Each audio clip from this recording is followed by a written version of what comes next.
Assalomu alaykum barchaga. Bugun sizlar bilan 6-darsimizni boshlaymiz. 6-darsimizda apostrof s va isning farqini ko'rib ketamiz qisqacha va 6-darsimizda asosiy mavzusi mana bu can haqida o'rganib ketamiz. Agar tayyor bo'lsangiz boshlaymiz. Xo'p, esingizda bo'lsa to be mavzusini o'tgan edik va to be mavzusida biz kasblarni, yoshlarni, qisqasi odamni hol-ahvolini aytadigan gaplarda faqat biz to be ni ishlatamiz deb aytgandik va to be ga mr is kirardi. Mana shu yoqdagi isni biz ingliz tilida qisqartmalardan foydalanamiz, ya'ni so'zlarni qisqartirishdan.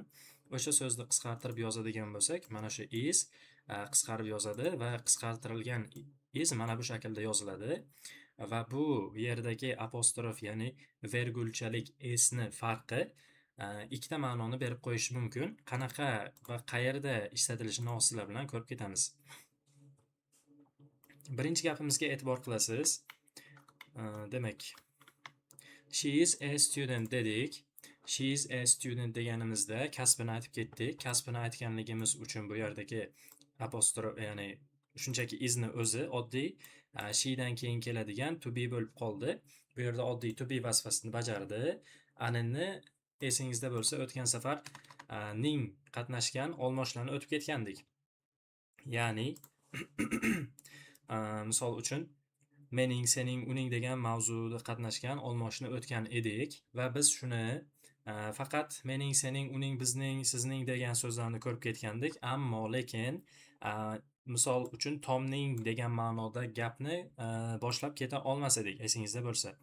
Ana endi bizlar o'tgan darsimizda davomini ozgina tushunamizda, keyin esa yangi mavzuni boshlab yuboramiz. Misol uchun I so'zida my bo'lardi. Ya'ni men bo'lsam I'da mening demoqchi bo'lsam my. He da bo'lsa his bo'lishi kerak edi. Yoki shu kabi davom ettirasiz. O'tgan safar buni yozib berganman to'liq qilib. Ana endi ko'p vaqtimizni olmaymizda mana bu mavzuga qaraymiz. Misol uchun qachonki ismlar bilan kelsa yoki qaysidir narsa yoki qaysidir hayvonning narsasi demoqchi bo'lsak agar, o'shanga nisbatan apostrof s ni ishlatamiz. Bu yoqdagi apostrof s ning ma'nosi ning deya tarjima qilinadi. Qachonki bundan so'ng mana shu apostrof s dan so'ng narsa kelsa yoki shunga o'xshash so'zlar kelsa, ya'ni ot so'z turkumi kelsa, bu apostrof s ning tarjimasi ning deya tarjima qilinadi. Anani tahlil qiladigan bo'lsak, endi e'tibor bering. Bu yoqda Tom dedik. Biz Tomning kitobi qiziqarli demoqchimiz, misol uchun. Tom deb so'zini yozib olamizda, undan keyin apostrof vergulchalik s ni, ya'ni vergulli s ni qo'shib boramiz. Uning ismi apostrof s deyiladi. Shuni qo'shganimizdan so'ng uning tarjimasi ning bo'ladi. Sababi mana bu yoqdagi gapimizda book so'zi bu yoqda nima degan so'roqqa javob berib kelib, bu yoqda narsa vazifasini bajaryapti. Shuning uchun Tomning kitobi qiziqarli degan ma'noda tarjima qilib ketamiz. Agar siz gapingizda mening akam demoqchi bo'lsangiz agar, my brother deb tarjima qilar edingiz. Ammo shu ism bilan kelsa-chi, misol uchun Xurshidning akasi demoqchisiz. Xurshid's brother deya gapni tuzib berishingiz kerak bo'ladi. Yoki tulkining dumi demoqchisiz. Fox tail deya davom etmoqchisiz. Xuddi shunaqa shaklda davom ettirishingiz kerak bo'ladi. Bu narsa odamlarga nisbatan, jonibor narsalarga nisbatan ishlatsangiz yaxshi. Xo'p, ana endi qachon bu to be vazifasini bajaradi? Ya'ni apostrof s qachonki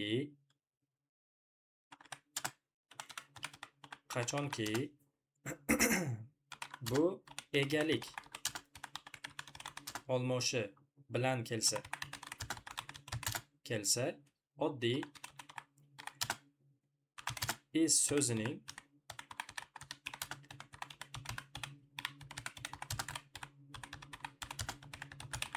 oddiygina o'sha is so'zini qisqartmasi bo'lib qoladi.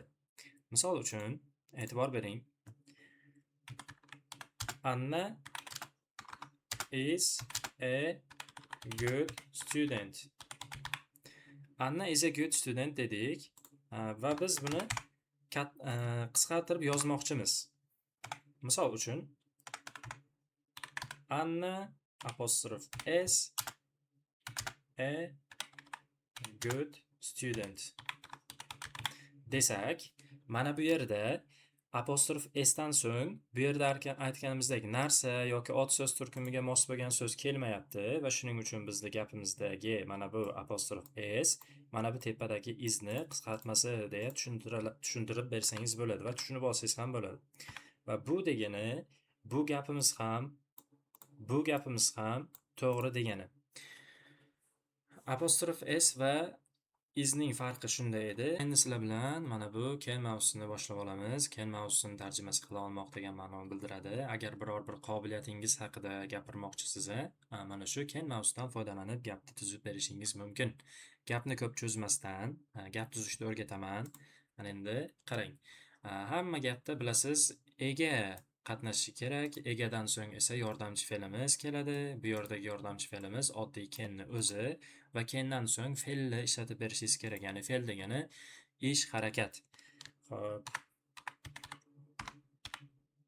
Ish, harakat. Mana shu ish harakatini ishlatib bemalol gaplaringizni tuzsangiz bo'ladi. Misol uchun, read degani kitob o'qimoq degani.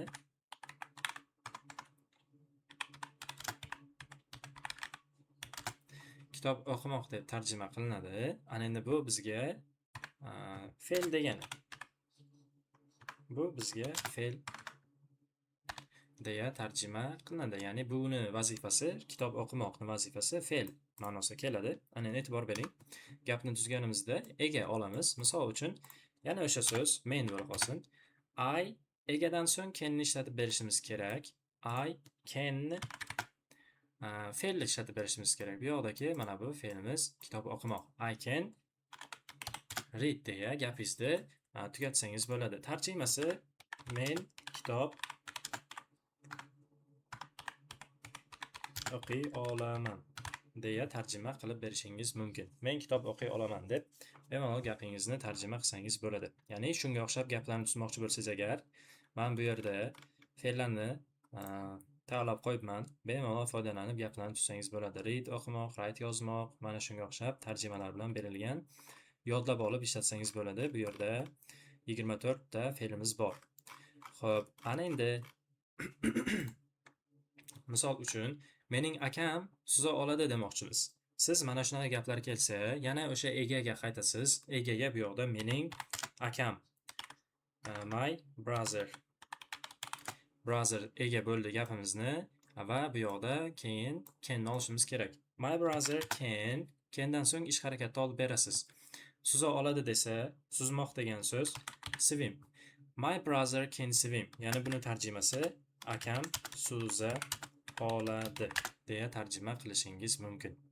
Bemalol mana shunaqa qilib gaplarni tuzib jo'natsangiz bo'ladi. Telegramdan yoki shu videoni kommentariyasida tekshirib berishim mumkin.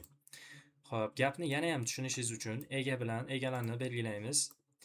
Can esa, ya'ni tahlil qilib ko'rayotgan paytingizda bemalol tushunib olishingiz uchun ranglab qo'yaman hozir. Ana endi bu yoqda gaplarni ham belgilab chiqamiz. Bu yoqdagi yashilda turganlari ega. Ya'ni endi sariq rangda turganlari bu yoqda o'sha can. Bu yoqdagi esa ko'k rangda turgani mana bu gapimizda fe'l, ya'ni ish harakat qismi. Xuddi bunda ham mana bu qismini siz bemalol ega deb olishingiz mumkin. Can esa har doimgidek yordamchi fe'l vazifasida keladi. Swim esa bu yoqda bizga ish harakatni anglatib kelyapti. Ya'ni nima qilmoq so'roviga javob beradigan so'zlar ish harakati bo'ladi va bu yoqda fe'l vazifasini bajaradi. O'ylaymanki bu darak gapimiz tushunarli. Ya'ni endi gapimizda inkor shakliga o'tamiz. Ya'ni inkor shaklini biz belgilaymiz minus shaklda. Xo'p, boshlaymiz. Gapimizda yana o'sha ega keladi. Egadan so'ng esa can, candan so'ng esa not va bundan so'ng fe'l ishlatasiz. Gapimiz esa davom etadi. Misol uchun biror narsani bajara olmaydi. Biror narsani qila olmaymiz, bajara olmaymiz desak, buni bemalol Shunaqa vaziyatlarda ishlatib berishimiz mumkin. Misol uchun, men suzishni bilmasam, nima deyishim mumkin? I can not swim deya gapini tuzib berishim mumkin sizga. Shu kabi gapimiz davom etib ketaveradi. Ya'ni sizda o'sha qobiliyat yo'qmi? Bemalol inkor shaklidan foydalanib aytib bersangiz bo'ladi. I cannot swim kabi gapingizni davom ettirsangiz bo'ladi. Yoki mening akam yana. My brother cannot misol uchun fly ucha olmaydi. Mening akam ucha olmaydi deya gapni inkor shakllarida bemalol shu shaklda mana shu formuladan foydalanib turib tuzib bemalol gapirib gaplashib ingliz tilida o'rganib olsangiz bo'ladi. Ana endi birovdan qobiliyatlarini so'rashda qanaqa shakllardan foydalanishni ko'ramiz. Ya'ni siz ucha olasizmi, siz yoza olasizmi, yugura olasizmi degan so'zlarni so'ramoqchisiz. Do'stingizdan, birovdan, tanishingizdan so'ramoqchisiz. Shuni endi savol shaklidan foydalanib so'raymiz. Misol uchun, savol shaklida bilasiz, har doim darak gaplaridan qaraymizda, darak gapdagi yordamchi fe'lni olib, egadan oldinga tashlab beramiz. Bu yoqda bizda egadan oldinga chiqadi can, candan so'ng esa gapimizda egasi va egadan so'ng esa fe'lni qo'yib gapimizni davom ettiramiz. Va gapimizning oxirida so'rov belgchasini qo'yib berishimiz kerak, to'g'riroq yozib chiqishi uchun. Ana endi siz biror ish qila olasizmi? Ya'ni qila olasizmi deya tarjimani bemalol foydalanib ishlatsangiz bo'ladi. Ya'ni biror ishni bajara olasizmi, suza olasizmi, yugura olasizmi, chiroyli yoza olasizmi degan ma'noda gaplar ketyapti. Bemalol shunaqa shakldan foydalanib savol bersangiz bo'ladi. Misol uchun, can you help me? Menga yordam bera olasizmi degan ma'noda savollarni beryapsiz. Yoki can your brother akang mashina hayday oladimi? Drive a car deya gapingizni davom ettirsangiz bo'ladi. Xo'p, ana endi savol berdik. Savollarda endi javob berishni ko'rib ketishimiz kerak. Shu yoqda har doim yes va no javoblari bo'ladi. Ana endi can you help me deyapti. Siz menga yordam bera olasizmi deb sizdan so'rasa agar yes I can deya javob berishingiz mumkin. Agar yordam bera olmasangiz agar no I cannot deya gaplarni tuzib bersangiz bo'ladi. Ya'ni savollarga javob bersangiz bo'ladi. Ana endi akangiz mashina hayday oladimi desa, nima deb javob berasiz? Yes, akaga nisbatan egalik olmoshlaridan, kishilik olmoshlaridan he ni olardik. Yes, he can. Ha, u mashina hayday oladi. Agar yo'q demoqchi bo'lsangiz, no, he can not deya gaplarni tuzsangiz yoki savollarga javob bersangiz bo'ladi. Savol shakli ham tugadi. Ana endi e'tibor bersangiz, bu yoqda cannot degan so'zni ko'rdik. Cannot. Cannotni ba'zan biz ingliz tilida qisqartirib yozishga majbur bo'lamiz. Qisqartirib yozamiz ham. Qisqartirib yozsangiz agar, xuddi mana shunaqa shaklda qisqarib yoziladi va o'qilishi can't deya o'qiladi. Esdan chiqmasin. O'qilishi can't. Can't emas, can't deb o'qiladi. Agar shu qisqartmasdan yozilgan varianti bo'lsa, unda can not deya o'qiyverasiz. Qachonki so'zni qisqartirsangiz agar can't deya qisqartirib berishingiz kerak bo'ladi.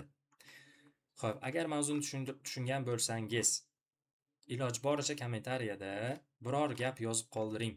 Misol uchun, mana bu yoqdagi fe'llarimizdan foydalanib o'rganish uchun fe'llar deb yozilgan, listen tinglamoq, eshitmoq, laf kulmoq, shunga o'xshash yana har xil fe'llar bor. Foydalanib bemalol gaplarni tuzsangiz bo'ladi.